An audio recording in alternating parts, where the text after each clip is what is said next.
So, Fear the Walking Dead Season 3 has come to an end. Overall, this season had some of the best episodes, but also some really bad ones, beginning with the beginning of the season, which was just awful, over the top, and kind of ruined the overall storyline of the Troy character, because right off the bat, he's this horrible, sick, psycho killer guy. And then the rest of the season is, I think there's something wrong with Troy. And, what are we going to do with him? What are we going to do? So, of course, eventually, Madison is forced to kill Troy. But so now at the very last, you kill him. And when it was obvious he was a problem from the get-go and was nothing but trouble, but I'm gonna give him a chance.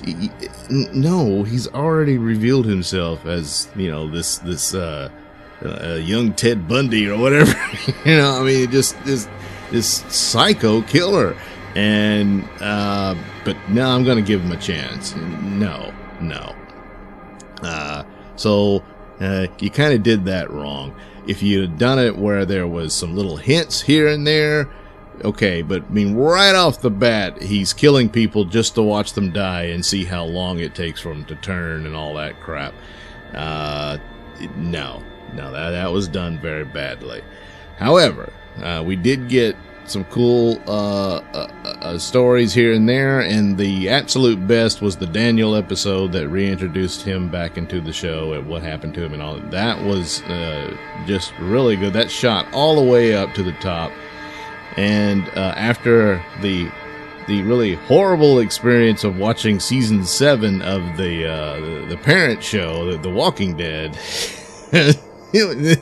it was good to see some actual excellence after having to sit through that crap fest of a season. So, Fear the Walking Dead beats The Walking Dead with this season, because they couldn't figure out how to be worse than season 7 of The Walking Dead. So yeah, you got that. And at this, it's easy to conclude that the only real interesting characters for Fear the Walking Dead is Madison, Daniel, and Victor Strand. And the rest can just all get eaten by zombies. It doesn't matter. The kids are back to being annoying. They had some moments here of character development and whatnot, but then they just keep repeating the same problem. And repetition is quite the danger. Well, danger. It's already done enormous damage to the franchise because it's just the same story over and over again. And so with the kids, there was incidents, especially with Alicia, where they're literally just saying it. You're a leader now. Well, you don't just say it. You have to demonstrate it and let the story organically tell why she grows into this leadership character, which she didn't. As soon as the incident's over with them having to survive the bunker with the air cut off and all that, and she does all that, what does she do? She reverts back to being a whiny teenager and, I need my time, and runs away and all this stuff. They just couldn't figure out a way to get her away from the group and so she can be captured by the big villain, Proctor John. So they did all that, and they just couldn't figure out how to do it. So she just does this whiny teenager thing. Well, I guess so, but if you were pushing this idea that she's grown and she's matured and now she's respected by the group and all that, and then you destroy it within a second. No, that didn't work at all. Nick's just an asshole. He got the two brothers, the good brother, which was Jake. Jake's dead because Nick got him killed. And then he's blaming Troy for it all. Well, yeah, Troy bears responsibility because he brought the zombie horde to the ranch. But he didn't throw his brother into the into the pile of zombies. Nick, you did that. And you did it to save Troy's life. Imagine that. Boy. So, that never really made a whole lot of sense. This whole business of Nick sees a lot of himself in Troy, and he's trying to save him. Boy. And then after the big disaster, and they're trying to make a deal with the people at the dam and all that, what does Nick do? Well, he goes on a drug binge. He's just an utterly useless creep. And the core of the show, of course, is Madison is Mama Bear. That's her whole point, is to protect those children, and they shit on her for it. So, well, what are you gonna do? But if the kids get killed, that's fine with me, because they're just no good. And also, the development wise doesn't really hold water, and kind of takes you out of the show, which is the last thing you want to do with any show. Another problem was the business of Troy, is that, yeah, he's a psycho guy and you should have killed him a long time ago. And then when she kills him, Madison's going on about how, she lost her husband. Well, that had nothing to do with Troy. That was the tribe. They killed your husband, Madison, and that's why Travis is gone. And she immediately forgives the tribe, And then they had the deal, okay, we're going to coexist on the ranch after they had their little war there. Well, keep in mind, the tribe poisoned people at the ranch with anthrax. And you could argue that there's this vendetta between Walker and Jeremiah and all that. Yeah, because Jeremiah killed Walker's father, and there's that vendetta there. And that was a very small group within the ranch people, which had a bunch of innocent people living there that had nothing to do with that. Doesn't matter. The tribe murdered quite a few of them with anthrax and, starting an outbreak of zombies and all that. And she just, let's just forgive that. Yeah, no. No, you are, at the very least, you don't forget it. So there again, dialogue that didn't fit, and it seems the writers forgot their own continuity here of story, and so there's a lot of problems there. And plus the deal where they're living together, and then the tribe says, "Okay, we're going to control the guns, and you don't." Guess what? A fight breaks out. and that is what starts off a whole thing that leads to Troy going crazy and finding the horde and leading it to the ranch and all that.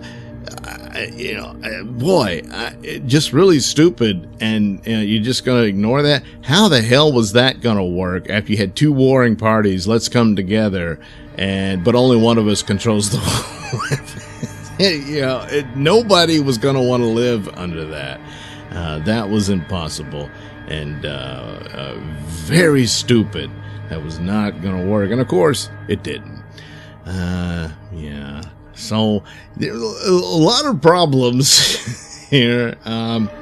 People, the actors play their parts well, and there's moments here and there. So there's little treasures, like I said, the Daniel episode, which does, shoots all the way to the top, and as far as I'm concerned, saves the season. So it's one of those things, is like when there's bad episodes, you can quit the show, but then you'll miss things like that. But boy, if it's still going in the direction of the original show, and it's with repetition again, I don't know how much longer this can last and how much longer it can maintain my interest. It's too bad, because there's a lot of potential there, because there is another story to tell. But like I've said in previous videos on Walking Dead, Kirkman has said he doesn't want to tell that story. So, story's over.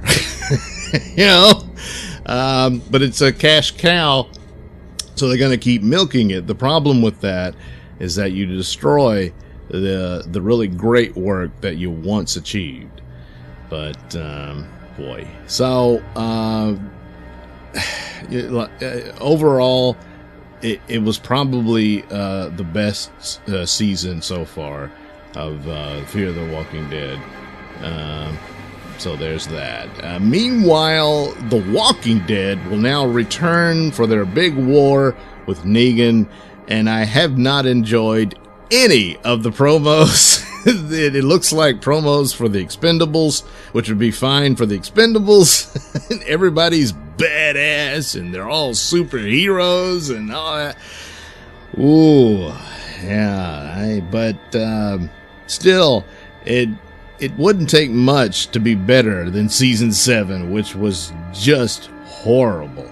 And characters just being almost completely rewritten and diminished from their former glory.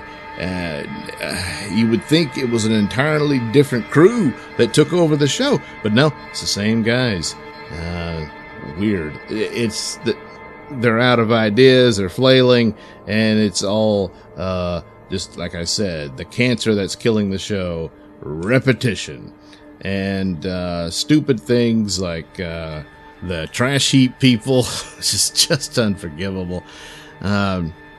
Crap like that, which I wish they had just killed them off, but they didn't. They're still around. So there's more of that. Ugh.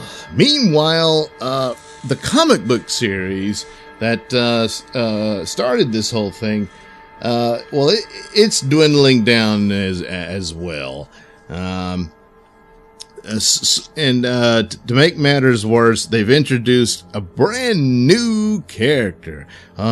She's wonderful. Her name is the Princess. Yes. It's another stupid nickname. And, of course, she wears a pink jacket and has purple hair and goggles. So she kind of looks like a steampunk character and all. Oh, isn't that cool? And so, yeah. The explanation for her quirky attitude is that she spent a year by herself, in the ruins of this town. Yeah. Well, I'm not buying that entirely. And then right off the bat, she goes into a bit of dialogue that takes you right out of the story and puts you smack dab in today's, PC discourse and stuff like that. So she's talking about being a Mexican American and the term minority. And here's a little bit of dialogue from that. What a cruddy term when it gets down to it, right? Ever think about that? There were less of us, so they called us minorities. It just sounds so negative, like the word was designed to make everyone dismiss us immediately. Yeah, that's why they did that. Yeah. There were so many better options. I mean, if there's less of you, that makes you special. Specials. Uniques. Both great. Well, Uniques was a band, but anyway. Or what about rare? That would have been cool. My brother and I are rarities. I love it. You're in the middle of the apocalypse. It's probably been going on about 4 to 5 years at this point. You're not having that discussion. You're not. And you're not going to waste time with purple hair and crap. She says, oh, well, there's tons of it around in the town, so, well, why not? Well, maybe because you should keep your eyes on the outside in case a horde of zombies attack, Oh, boy. The character Michonne hates her immediately, and she should.